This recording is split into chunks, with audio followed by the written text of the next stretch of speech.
The dust cloud on the horizon told Hannah Thompson that trouble was coming. But when the wagon rolled closer and she saw, it was just a woman with 5 boys crammed inside. She relaxed her grip on the rifle propped against the fence post of her late husband's ranch outside Kingman, Arizona Territory, in the scorching summer of 1878. Hannah wiped the sweat from her brow and stepped forward as the wagon creaked to a halt near the water pump. The woman driving looked exhausted, her face sunburned and drawn, her dress covered in trail dust. The 5 boys, ranging from what looked like 6 to maybe 14 years old, sat silent in the wagon bed, their eyes hollow with hunger and fatigue. "Water?" the woman asked, her voice cracking. "Of course," Hannah said, moving to the pump. "For you and the animals both." As Hannah worked the pump handle, the woman climbed down shakily. Up close, Hannah could see she was younger than she had first appeared, maybe early 30s, but hardship had aged her. The boys scrambled out of the wagon, immediately going to their mules to help them drink from the trough. "I am Rebecca Turner," the woman said. "These are my boys, James, Thomas, William, Charles, and little Daniel, Hannah Thompson. This is my ranch, what is left of it anyway."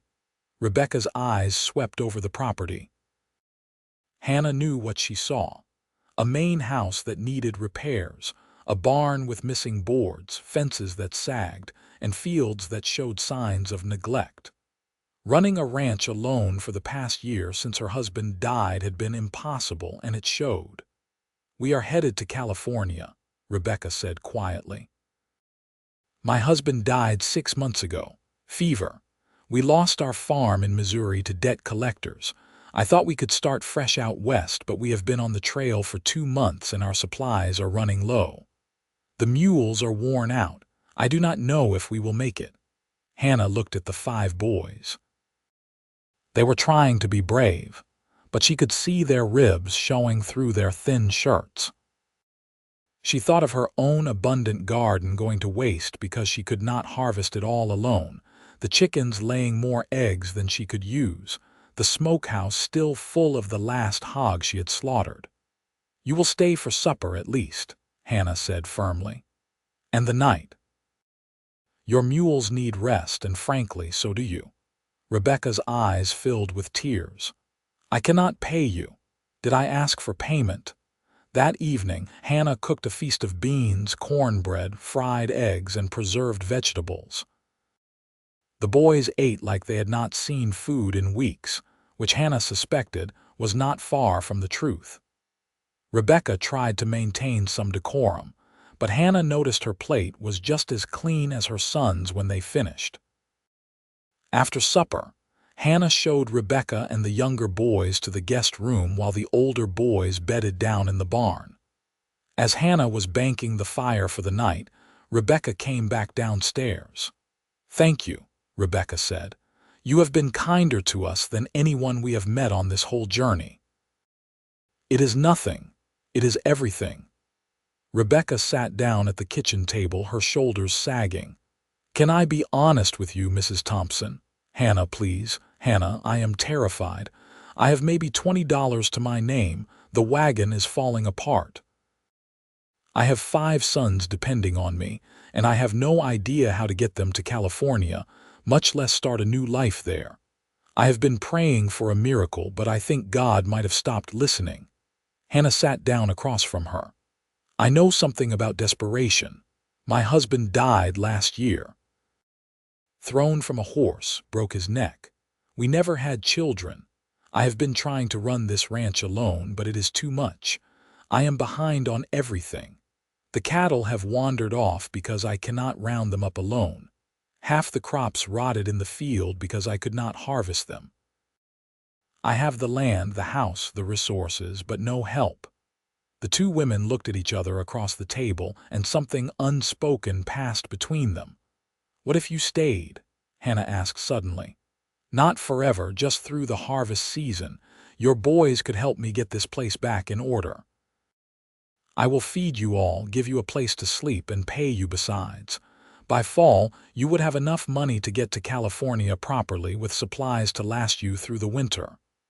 Rebecca stared at her. You would do that. I need help and you need work. It makes sense. Rebecca's face crumbled and she began to cry. Not delicate tears, but great heaving sobs of relief. Hannah reached across the table and gripped her hand, saying nothing, just letting the woman release months of fear and desperation. The next morning, the boys proved their worth immediately. James, the oldest at 14, knew his way around livestock. Thomas, 12, was strong for his age and eager to prove himself. William, 10, had a good eye for repairs. Charles, 8, was quick and clever. Even little Daniel, just 6, did his part gathering eggs and weeding the garden. For 3 weeks, the Thompson ranch transformed. The boys worked from dawn to dusk, and Rebecca proved herself as capable as any ranch hand Hannah had ever seen. Together, the women repaired fences, mended the barn roof, and began the harvest. The house filled with life and noise and laughter for the first time in over a year. Hannah found herself looking forward to each morning, to Rebecca's quiet competence and the boys' enthusiasm. She taught them things her husband had taught her, and they absorbed every lesson. For the first time since becoming a widow, she felt purpose again. It was late July when Marcus Bradley rode onto the property. Hannah was in the garden with Rebecca and the younger boys when she heard the horse approaching. She looked up to see a tall man on a paint horse, his hat pulled low against the sun. He sat his horse with the easy confidence of someone who had spent his whole life in the saddle.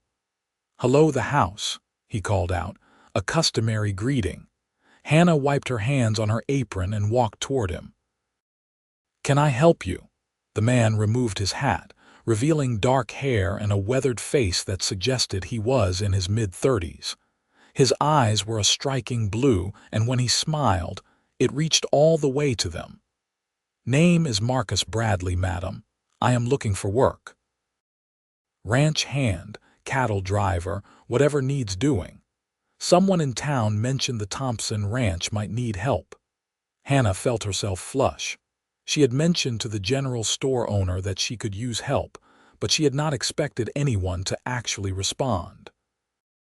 Good ranch hands were hard to come by, and most men would not work for a woman. "I am Hannah Thompson. I do need help, but I should be honest with you, Mr. Bradley. I cannot pay much. I have had some setbacks." Marcus looked around the property, taking in the improvements that had been made. "Looks like someone has been working hard here recently." "That would be Mrs. Turner and her boys. They are helping me through the harvest in exchange for room and board." It was then that Marcus seemed to notice Rebecca standing in the garden, and his expression changed subtly. Rebecca was looking at him too, her hand shading her eyes, dirt on her skirt and her sleeves rolled up to her elbows. "How many boys?" Marcus asked. "5, Hannah said. "Ages 6 to 14. "And their father dead," Rebecca said, stepping forward. "I am a widow, Mr. Bradley." Marcus absorbed this information, his eyes never leaving Rebecca's face. 5 sons. That is a lot of young men to raise alone. "I am managing," Rebecca said, lifting her chin. Something in her tone made Marcus smile.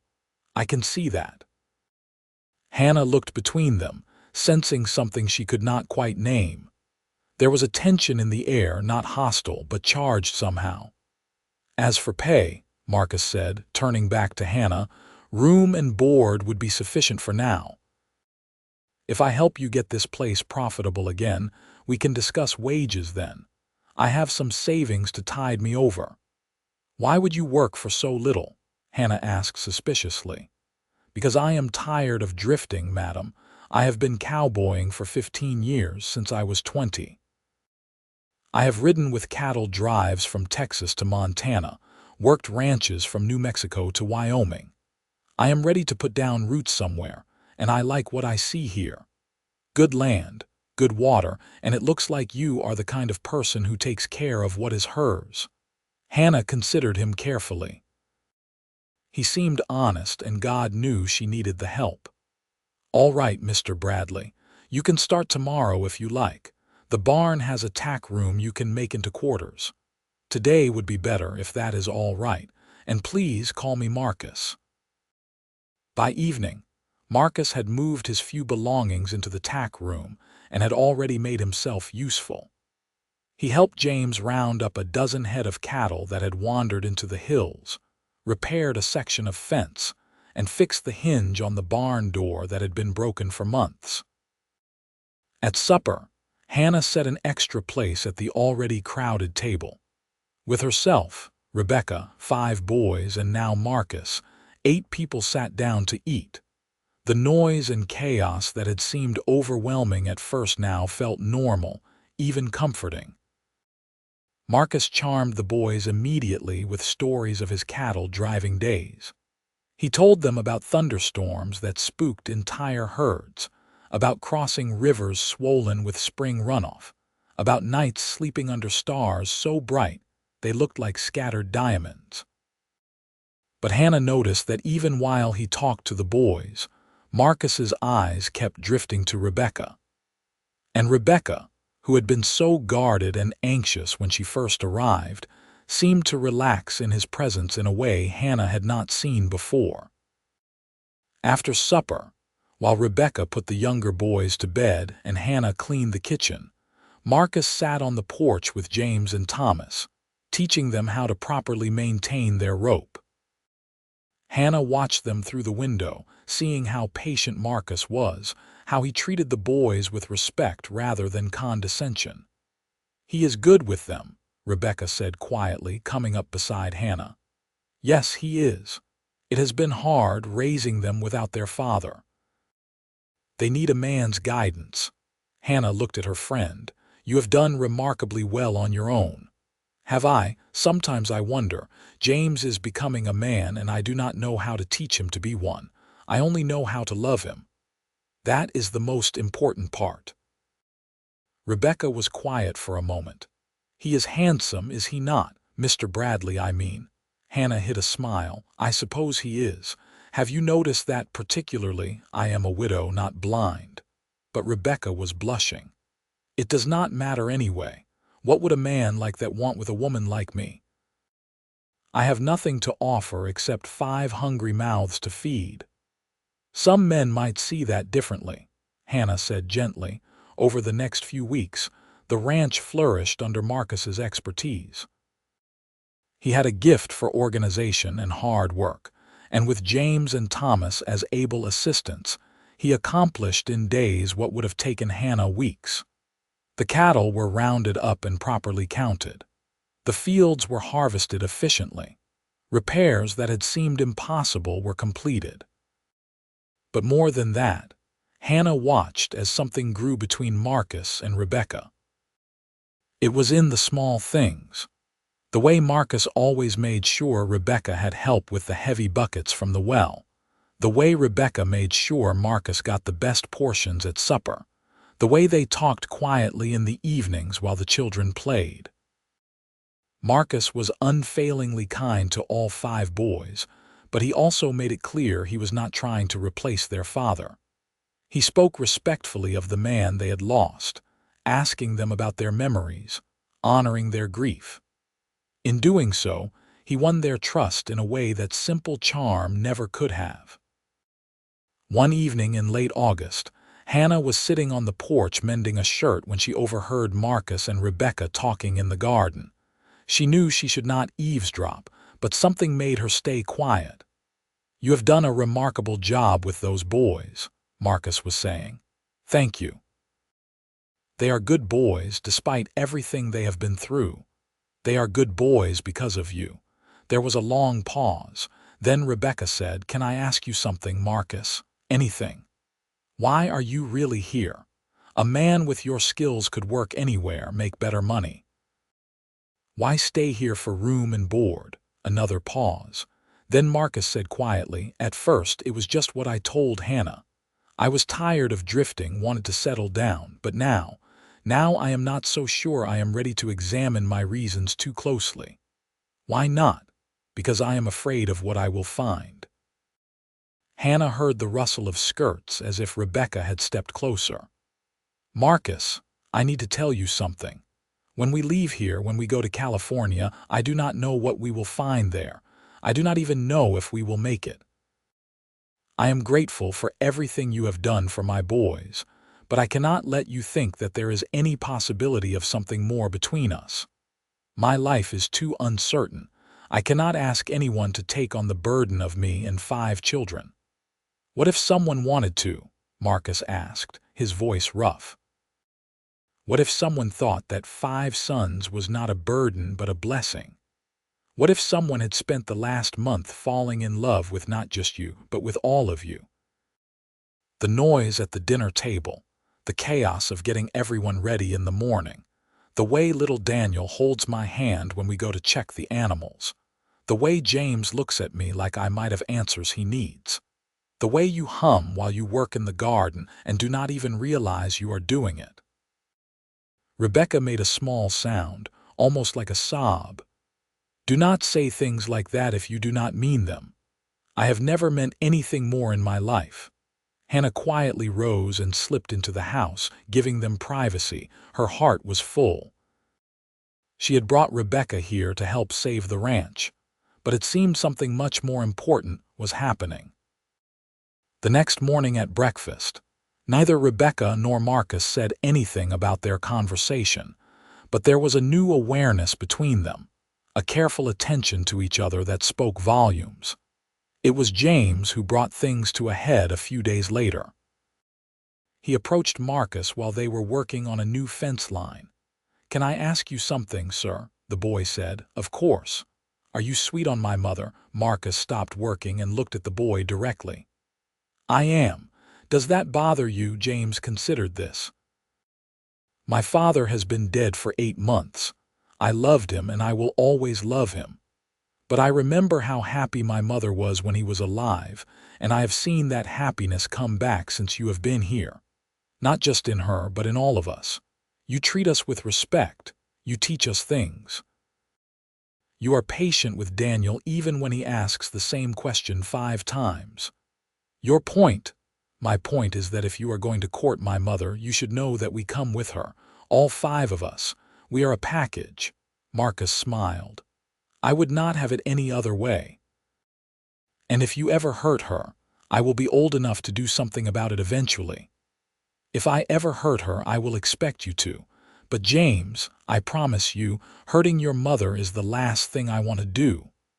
The boy nodded, satisfied, and they went back to work.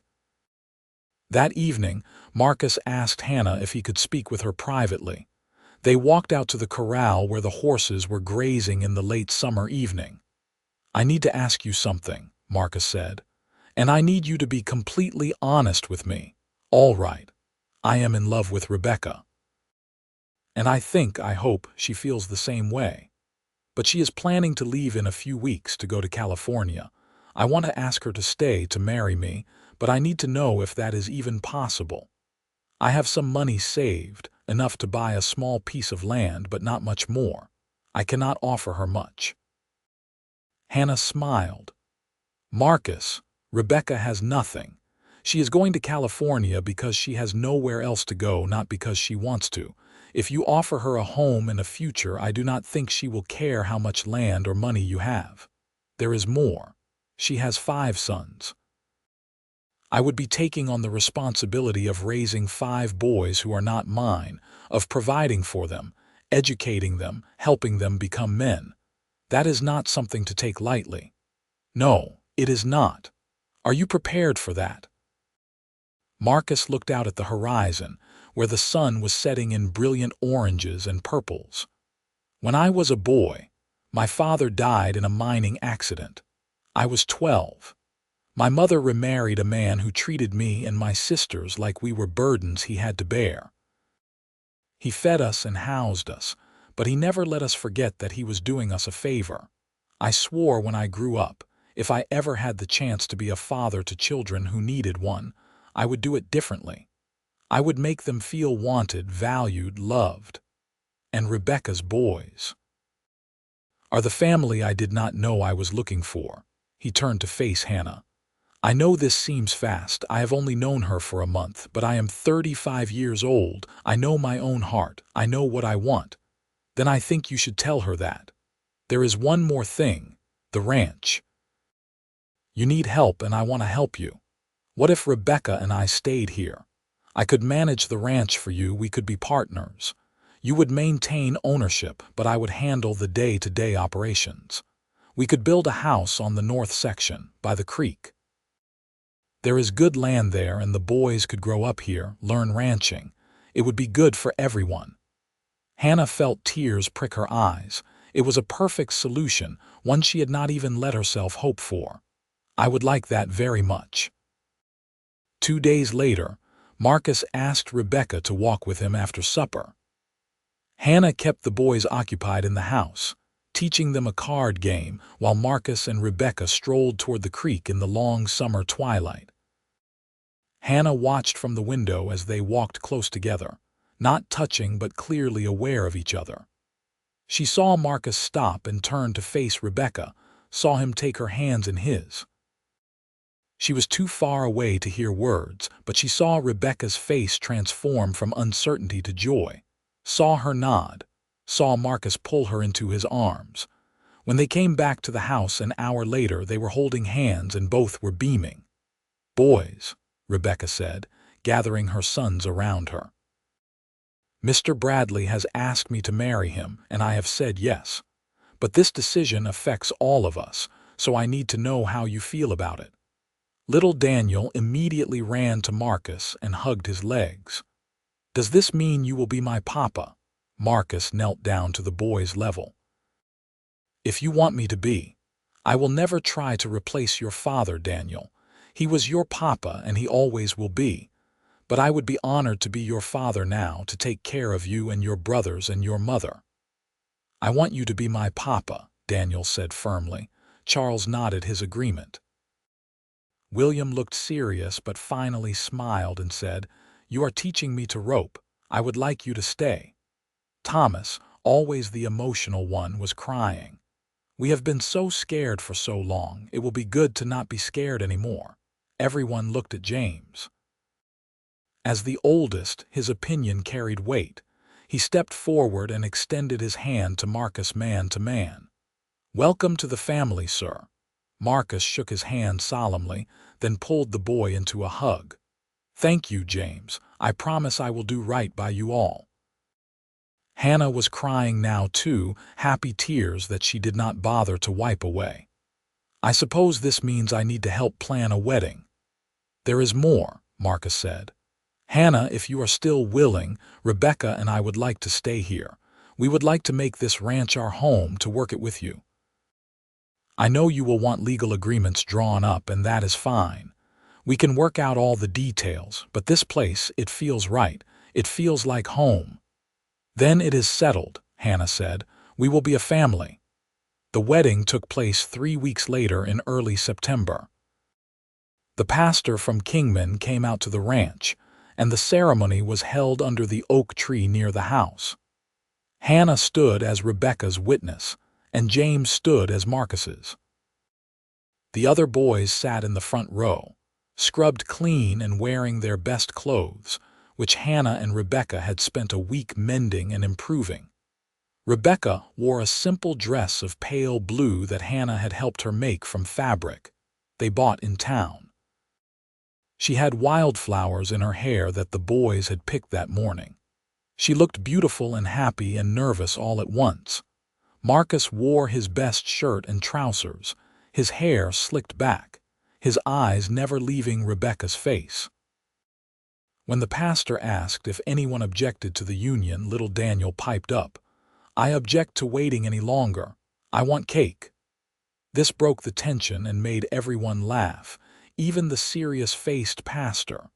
The vows were simple and heartfelt.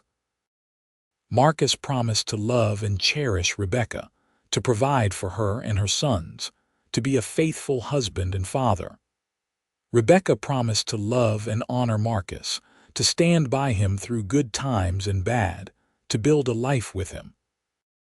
When the pastor pronounced them husband and wife, Marcus kissed Rebecca sweetly while the boys cheered and Hannah wiped away tears.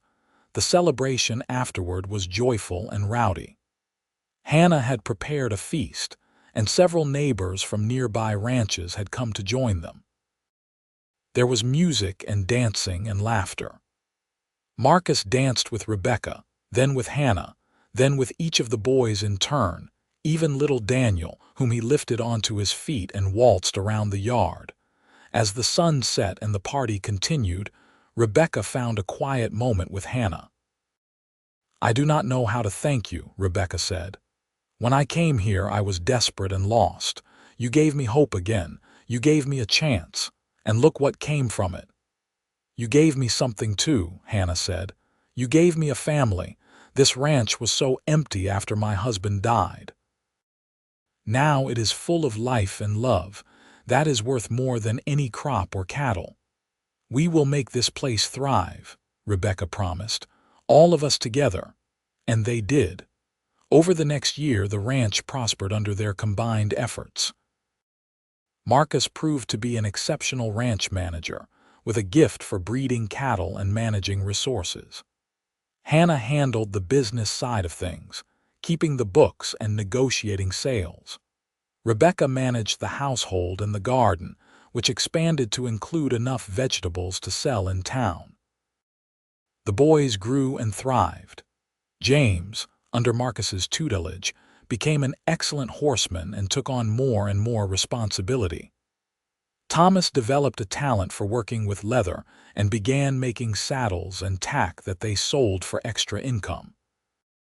William became the family's mechanic, able to fix anything that broke. Charles discovered he had a way with animals and began training horses.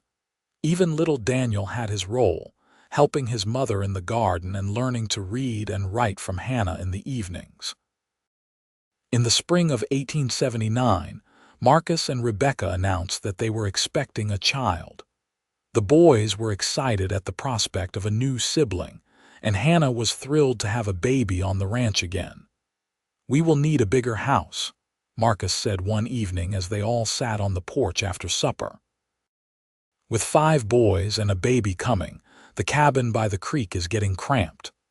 We will need a bigger barn too," James added, "if we keep expanding the herd like we have been." Marcus looked at his growing family, at the ranch stretching out before them in the evening light, and smiled. "Then I guess we better get building." The baby, a boy they named Samuel Marcus Bradley, was born in late autumn. He was healthy and loud, and the older boys doted on him. Marcus, who had worried he might favor his biological son over his stepsons, found that his heart was big enough to love all 6 boys equally. Hannah, who had never had children of her own, became Aunt Hannah to all the boys and spoiled Samuel shamelessly. She was in her element, surrounded by the family she had never thought she would have. The ranch continued to grow and prosper. They added more cattle, more land, and built the bigger barn Marcus had joked about. The house was expanded too, with enough room for everyone to have their own space, but still come together as a family. In 1881, Rebecca and Marcus had another child, this time a daughter they named Hope. She was named for what Rebecca said Marcus had given her when she needed it most. The boys were gentle and protective with their little sister, and Samuel, now a toddler, appointed himself her personal guardian. The years passed in a rhythm of seasons and hard work and love. The boys grew into fine young men. James eventually married a girl from Kingman and built a house on the east section of the ranch. Thomas and William went into business together, opening a leather and repair shop in town, but still helping on the ranch. Charles started his own horse breeding operation on ranch land. Daniel, the youngest of Rebecca's first 5, studied law and became the family's legal advisor, making sure their expanding business interests were properly managed. Samuel and Hope grew up surrounded by their older brothers, never knowing want or uncertainty, secure in the love of their parents and their extended family. Hannah never remarried, content to be the matriarch of the growing Bradley clan. She lived to see great-grandchildren running around the ranch, and she never stopped being grateful for the day Rebecca's wagon had rolled up her drive. Marcus, true to his word, was a devoted husband and father. He never made the boys feel like they were less than his biological children, and he spoke often of their first father, making sure they remembered the man who had given them life even as he gave them a future. Rebecca, who had once been so desperate and afraid, became a pillar of the community. She was known for her generosity and her wisdom, and people came from all over to seek her advice. But her greatest joy was always her family, the husband who had loved her enough to take on 5 sons, the friend who had given her a chance when she needed it most, and the children who filled her days with purpose and her heart with love. One evening in the spring of 1895, the entire family gathered at the ranch for Sunday dinner, as they did every week. The table had been expanded multiple times over the years, and now could seat 20 people. There were 3 generations present. Hannah, now in her 60s but still sharp as ever, Marcus and Rebecca, their hair showing silver but their love as strong as ever, their 6 children, some with spouses and children of their own. As they sat down to eat, Little Hope's oldest son, just 4 years old, asked, "Grandpa Marcus, tell us the story of how you met Grandma." Marcus smiled and took Rebecca's hand. "Well now, that is a good story. Your grandma came to this ranch as a widow with 5 sons, desperate and afraid but so brave. And when she told me she had 5 boys to raise alone, do you know what I said?" "What did you say, Grandpa?" Marcus looked around the table at the family that had grown from that moment, at the love that had multiplied beyond anything he could have imagined. "I said, then I will need a bigger barn." The table erupted in laughter, as it always did when Marcus told this story. Rebecca leaned over and kissed his cheek, her eyes bright with happy tears. "And did you build a bigger barn?" the little boy asked. "We built a bigger barn, a bigger house, and a bigger life," Marcus said. "Big enough for all the love this family has to give."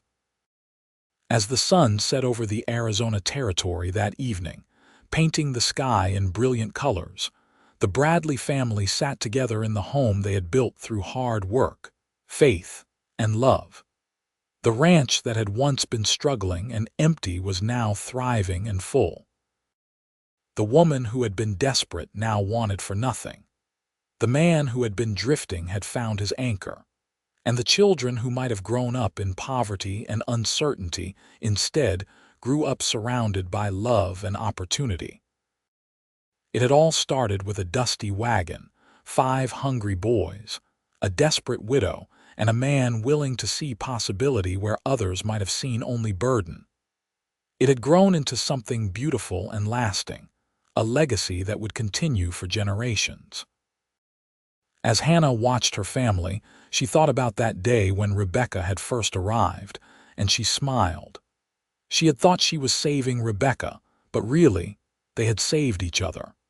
They had built something together that was greater than any of them could have built alone. Marcus stood and raised his glass. "A toast," he said, "to family, to love, and to second chances." "To second chances," everyone echoed, glasses clinking, children laughing, the future stretching out before them bright and full of promise. The fire in the hearth crackled warmly as the family continued their celebration long into the evening, and when they finally said their goodnights and headed to their various homes across the ranch property, Rebecca and Marcus stood on their porch watching them go. "You ever regret it?" Rebecca asked quietly. Taking on 5 boys and a woman with nothing to offer, Marcus pulled her close, breathing in the familiar scent of her hair. "Not for one single second. You gave me everything, Rebecca. A home, a family, a purpose. You gave me love. That is not nothing. That is everything." "I love you, Marcus Bradley." And I love you, Rebecca Bradley. From that very first day when Hannah told me you were a widow with 5 sons, I knew my life was about to change. I just did not know how much or how wonderful that change would be. They stood together in the quiet night, listening to the sounds of the ranch settling down for sleep, the cattle lowing softly in the distance, the creek burbling past their property, the wind whispering through the oak trees. It was the sound of home, of family, of love that had grown from the smallest seed of hope into something magnificent. Inside the house, Samuel was already asleep, and Hope was finishing her studies by lamplight. In the barn, the horses they had raised stood in their stalls. Across the property, in their own homes, their older sons were tucking in their own children, continuing the cycle of love and family that Marcus and Rebecca had built. And in the main house, Hannah sat in her chair by the fire, a blanket over her lap, thinking about the strange and wonderful way life worked out sometimes. She had lost a husband and thought her life was over. Instead, she had gained a family larger and more loving than she had ever imagined. She thought about the word family and what it really meant. It was not just blood. It was choice. It was showing up every day and doing the work. It was loving people not despite their burdens but because of their strength in carrying them. It was Marcus seeing 5 sons not as obstacles but as blessings. It was Rebecca having the courage to accept help when she needed it. It was all of them choosing each other, day after day, year after year. The ranch that had almost failed was now one of the most successful in the territory. The woman who had thought she would have to sell and move away now owned a thriving business. The widow who had been heading to California with nothing but hope and desperation now had a home, a husband, and a future. The drifter who had been looking for a place to belong now had roots deeper than the oak trees on the property. As Hannah drifted off to sleep in her chair, the fire burning low, she smiled. Tomorrow there would be more work to do, always was on a ranch. But tonight she could rest knowing that everything she had worked for, everything her late husband had built, would continue long after she was gone. Not because of cattle or land or money, but because of love. Because they had built a family that would endure. In their bedroom, Marcus and Rebecca prepared for sleep, moving around each other with the easy familiarity of 17 years of marriage. Marcus watched his wife brush her hair, still beautiful to him, maybe more so now than when they first met, because now he knew every smile line around her eyes, every gesture, every mood. He knew what made her laugh and what made her cry. He knew her strength and her gentleness, her fierce love for her children and her quiet faith that had sustained them through hard times. "What are you thinking about?" Rebecca asked, catching him watching her in the mirror. "Just counting my blessings," he said. She turned to face him.